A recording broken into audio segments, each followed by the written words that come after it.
recommend good evening to my fellow friends and to our pretty lecturer, Madam Sharuliza. Let me introduce myself. My name is Nurul Ashiqin binti Abidin, and our fellow members, Shen Kai, Nur Fatehah, Amirul, and also Suganthini are from Group 3. And today, we will be presenting our speech analysis on Prime Minister Jacinda Ardern's statement to the nation on COVID-19. So today, there are 12 questions that will be covered and answered, and I will cover the first 3rd question, and my friends going to continue next. So let's take a look. Okay, on the first question, it asks how the speaker gained attention and interest of the audience. It used 3 methods, which is first, relating the topic to the audience, second, arouse the curiosity of the audience, and third, stating the importance of the topic. The speech that speaker want to deliver must relate to the topic, as it will caught and hook the audience. Giving a clearer picture of what you want to deliver is a good example of a successful your speech was. Use prominent and affirmative words to make it look intense and how important the idea is about. In the video, the speaker said, open quote, "I'm speaking directly to all New Zealanders today to give you as much certainty and clarity as we can fight COVID-19. Over the past few weeks, the world has changed and it has changed very quickly." Close quote. The second question is asking how the speaker established the credibility. Credibility is mostly a matter of being qualified to speak on a given topic and of being perceived as qualified by the listener. Our credibility need not to be based on first-hand knowledge and experience. It can come from reading, from classes, from interviews, or from friends. There are 3 types of credibility: initial credibility, derived credibility, and terminal credibility. This speaker credibility is influenced by the second type, which is derived credibility, whereby the Prime Minister shows her competence and character to make the audience trust the content. Example, this alert system is designed to help us through that, so please do stay tuned and we will share daily update, especially as alert level can move from one level to the next in a short space of time, as we have seen elsewhere in the world. In this speech, it is very important to use the preview body of the speech, which is introduction. The preview the body of the speech is defined as what the speaker should tell at the beginning of the speech, introduction, especially for the audience to get better understanding of the topic. Example in the video is, "I am speaking directly to all New Zealanders today to give you as much certainty and clarity as we fight COVID-19. Especially in the beginning part, that is why we call preview body of the speech. Okay, and third question, it asks what are the main points of the speech? Main point are the central features of your speech. Main point basically the key points to your speech, and it works as to inform the audience what they need to understand and focus on. Okay, the first main point is today, the speaker alert her audience by introducing new COVID-19 alert system, in which alert system consists of 4 levels. Example in the speech, today I'm announcing an alert system for COVID-19. That alert system can apply to the whole country, but sometimes it may only apply to certain towns or cities. The second main point, the speaker stressed the word people who are above 70 years old to remain at their residence to avoid any unwanted fatalities, whereby COVID-19 are most likely will affect to those senior citizens. Example in the speech, today we are asking people over 70 years of age or people who have compromised immunity or underlying respiratory condition to stay at home as much as they can. The third main point is, the speaker told the audience that it is important to always keep in track regarding COVID-19 updates at the right platform. Thus, the New Zealand government provide a specific website for all the citizens to access and get information about the pandemic situation daily on the website. Like in the speech, finally this is a time when I know people will want as much as information as possible. It is also a time where there is plenty of misinformation. All of the advice from the government about COVID-19 and how it affects you is available at covid19.govt.nz, including more detailed guidance on this announcement. How the main point are supported, followed by main point are supporting detail that should be supported the statement or speech you made in order to convince the fact and evidence stated in the main point. The supporting detail help bolster the speaker's point of view, which could influence the audience's mind whether the fact or opinion given by the speaker are relevant or vague. By providing example, statistic, testimony, or any general principle that could support the statement are the basic type of the supporting material in public speaking. That's all from me. Thank you. Move on to the next member. Question number 4. What type of organization does the speaker use? There are several strategic order of main points that the speaker can implement in public speaking. The strategic order of main points are chronological order, spatial order, causal order, topical order, and problem solution order. Based on the video, the type of organization that the speaker use is problem solution order. In the first main point, the speaker deals with the existence of pandemic that is spreading widely in New Zealand. Then, the speaker does provide several ways to solve the pandemic from spreading in the second main point. Question number 5. How does the speaker use the resources of language? There are several resources of language that can be used in presenting public speaking, which are meaning of words, using language accurately, using language clearly, using language vividly, and using language properly. So based on the video, the resources of language that the speaker use is using language accurately. At the beginning of the speech, the speaker has begun her speech with abstract, which the speaker gave the general awareness for New Zealanders about the issues of pandemic that existing not only in New Zealand but also globally. For instance, I'm speaking directly to all New Zealanders today to give you as much certainty and charity as we can fight COVID-19 over the past few weeks. The world has changed, and it has changed very quickly in February. It would have seemed unimaginable to choose New Zealand's border to the world, and now it has been an obvious step as we fight COVID-19. This is because we are experiencing an unprecedented event, a global pandemic that New Zealand has moved to fight by going hard and going early. Secondly, the speaker used the language accurately by repeating initial consonant in clause or adjoining words.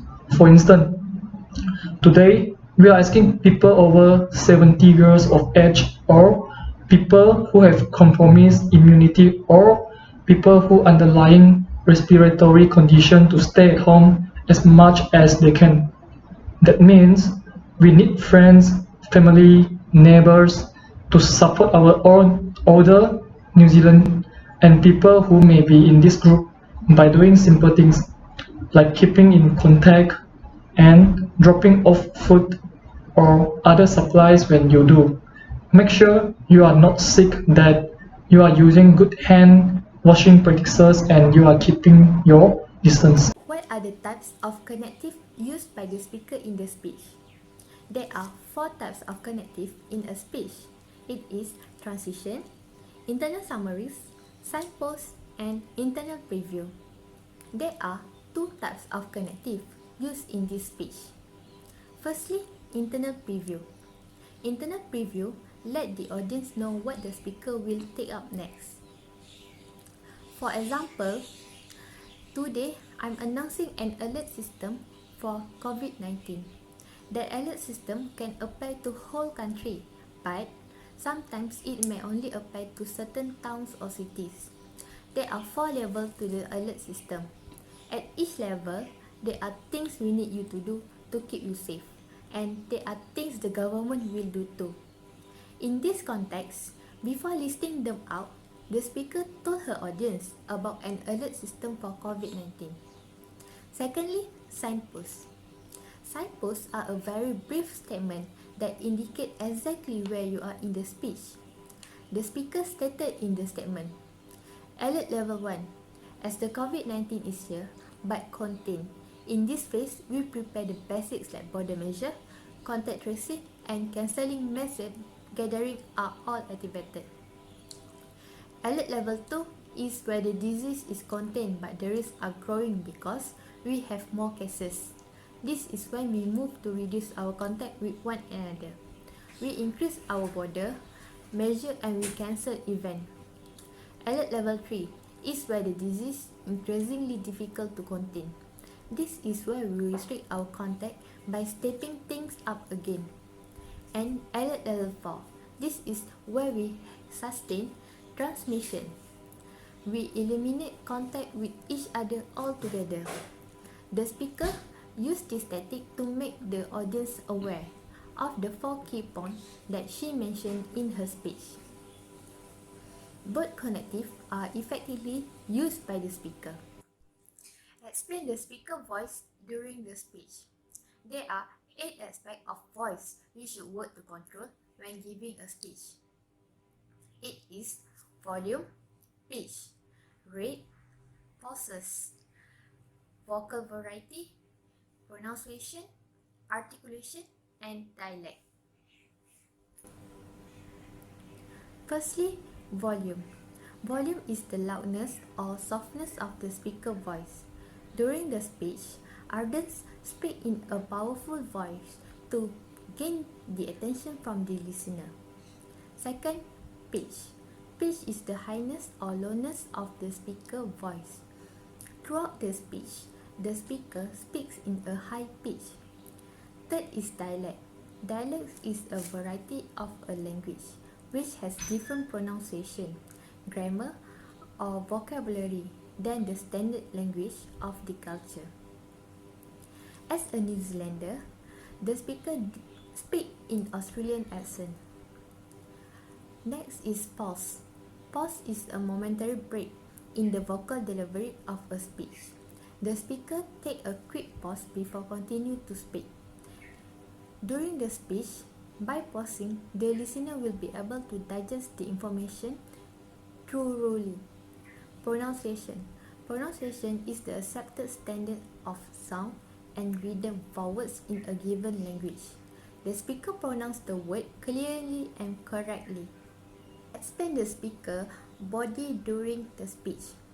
There are 4 aspects of physical action that will affect the outcome of the speech. Firstly, personal appearance. Next, movement, gesture, and eye contact. First, eye contact.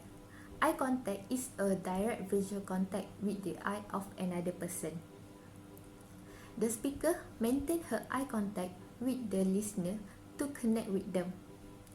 For example, while smiling at the camera, she is making an encouraging face and say, "For now, I ask that the New Zealand does what we do so well. We are a country that is creative, practical, and community-minded.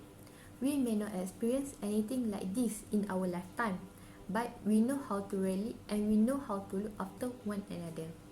And right now, we could be important than that. So, thank you for all that you are about to do. Please be strong, be kind, and unite against COVID-19. Next is movement. The speaker sat composely and did not make any movement. In addition, she appeared calm and confident during giving the speech.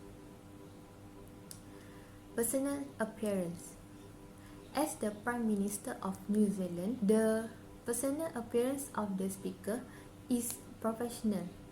She wore a neat blouse with a blazer and her hair was neatly combed. Now, I'm going to explain about question 9 and question 10. Question 9 is about what kind of reasoning does the speaker rally most throughout the speech. So first, let's look on what does it mean by reasoning. Reasoning is the process of drawing a conclusion based on evidences. So Prime Minister Jacinda Ardern has used 2 types of reasoning, which is causal reasoning and analogical reasoning. Causal reasoning intends to make the connection between a cause and effect. The use of causal reasoning as a speaker try to argue on a specific cause.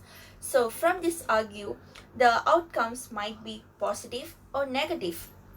So for example, we can see that she is applying the causal reasoning when she is saying this is because we are experiencing an unprecedented event, a global pandemic that in New Zealand we have moved to fight by going out and going early. So there are 4 levels to do the alert system. At each level, there are things we need you to keep you safe and there are things the government will do too. So from a speech, from this particular dialogue, we can see that she is informing about the event and the possible outcomes which must followed by the New Zealand citizens. Next is analogical reasoning. Analogical reasoning is when a speaker contrasts two related cases when arguing from a comparison and inferences that what is true for one case is also true for another case. For example, some countries and places have successfully managed to do this, but it does mean we have to be ready to step out our action when what we need to do. So, from Jacinda Ardern's speech, we can see that she has stated the other countries also managed to apply the same alert system, and she is expecting that New Zealanders also will follow the same alert system to rid of COVID-19. Now, let's move to the question 10, which is what type of emotional appeal does the speaker use? According to Aristotle, emotional appeal as pathos aim at making the listeners feel sad, angry, guilty, frightened, happy, proud, compassionate, reverent, and so on. So, in a speech, Jacinda Ardern has used the emotional appeal of fear. Fear is an emotion or sensation. They are afraid or terrified when a person has anxiety. So, from a speech, we can see a particular dialogue, which is when she is saying, "Today, I am confirming that New Zealand is alert 2. That means the risk of community transmission is growing, and so stay alert and reduce the chances of wave growing." So, Jacinda Ardern is afraid of spreading COVID-19 and does not want it to grow. So the reaction to fear comes from the sensing risk. So Jacinda Ardern is worried about the risk of transmission of the virus. Not only Jacinda Ardern worried about the COVID-19 or fear about COVID-19. As a listener, we also feel afraid of what when we listen what she is telling about. The second emotional appeal is compassion. So we can see that when she is used the compassion, when she is saying that means we need friends, family and neighbor to support our older New Zealanders and people who may be in this group by doing simple things like keeping in contact, dropping off food or other suppliers. So from a speech we can understand that compassion is allow us to comprehend the plight of someone else and the urge to take steps to change their life. So in this current pandemic, not only in New Zealand, in other countries also, compassion is always the most important consideration for people who rely on others for help and support to encourage them to lead their satisfying life. And we can conclude that Prime Minister Jacinda Ardern has effectively applied the emotional appeal of compassion and fear in a speech. Thank you. For the next one is what methods are used to prepare the audience for ending the speech. To ending the speech, the speaker must make it obvious to make sure the audience know the speech is going to end. There are two methods that the speaker can use to ending the speech, which is the first one is crescending ending and the second one is the soft ending. Okay, what is crescending ending? Crescending ending is a conclusion in which a build to a zenith of power and intensity. And what is the soft ending? The soft ending is a conclusion that generates emotional appeal by fading step by step to a final dramatic statement. In the video, the Prime Minister of New Zealand, Jacinda Ardern, used the soft ending as a method to end her speech, which is at the end of her speech, she said that please be strong, be kind, and unite against the COVID-19. In her statement, the Prime Minister made it obvious the speech is going to end soon, which is She put the emotional appeal, fading step by step to a final dramatic statement. The last one is how does the speaker reinforce the central idea? There are 4 methods that's written in The Art of Public Speaking in Chapter 10. The first one is summarize your speech. The second one is end with quotation. The third one is make a dramatic statement, and the last one is refer to introduction. At the closing lines of the speech about COVID-19 by Prime Minister of New Zealand Jacinda Ardern, she told the audience that the COVID-19 is spreading around the world, and she know that this virus is new and never happened before, but she hoped the people of New Zealand can work together to fight against the COVID-19 and take care of each other. The method that she used to reinforce the central idea is refer to introduction, which in the introduction she also talked about the COVID-19 is spreading around the world, and she hoped the people of New Zealand can take care of their health to fight against the COVID-19. That's all from us. Thank you.